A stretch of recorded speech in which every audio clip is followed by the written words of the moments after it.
It feels like werewolves are going through a bit of a resurgence.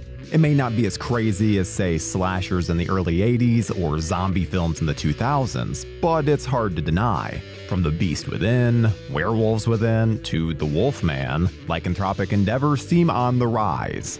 And who better to lead some werewolf mayhem than action star extraordinaire Frank Grillo? In Werewolves, a Supermoon event turned anyone who touched moonlight into a werewolf 1 year prior. Billions of people died, and it was a global tragedy. Now, the supermoon is back, and the world must prepare for the monster mayhem to come. I've really been enjoying this place that Frank Grillo has taken up in cinema. When you need an action hero who can bring a ton of levity to a role, there's no one better suited these days. And Grillo appears to be having an absolute blast here, blasting away werewolves and acting as the de facto leader. His character Wesley is trying to aid scientists as they research the werewolves, but he also has his brother's family at home who he must protect. Outside of Grillo, no intriguing characters really exist, which kinda sucks. But that doesn't really matter because this is about following Wesley and his journey back to his family. Or, well, his brother's family. I assume this was done in an attempt to avoid a more stereotypical plot thread. Wesley is making the choice to save them. It's not an obligation.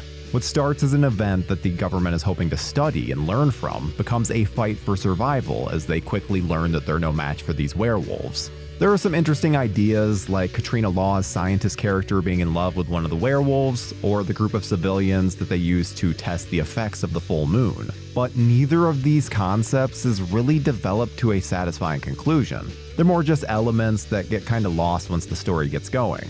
Oddly enough, I actually found some parallels between Werewolves and The Purge, a different series that Grillo has appeared in. This is one night of the year when chaos reigns supreme, and our lower classes are the most vulnerable, while the rich just wait for the night to pass in their bunkers. The big difference is when the actual insanity begins, there's a lightness to the werewolf mayhem. These aren't human beings killing others for some kind of revenge/political gain. These are just animals out for blood.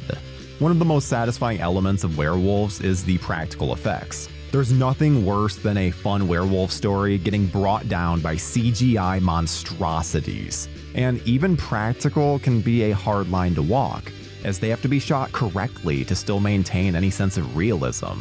Thankfully, the dog soldiers approach is used here, with large suited monsters that are hinted at sometimes and fully shown at others. Usually we just get one or two monsters, but there's a line that seems to indicate there are billions of them.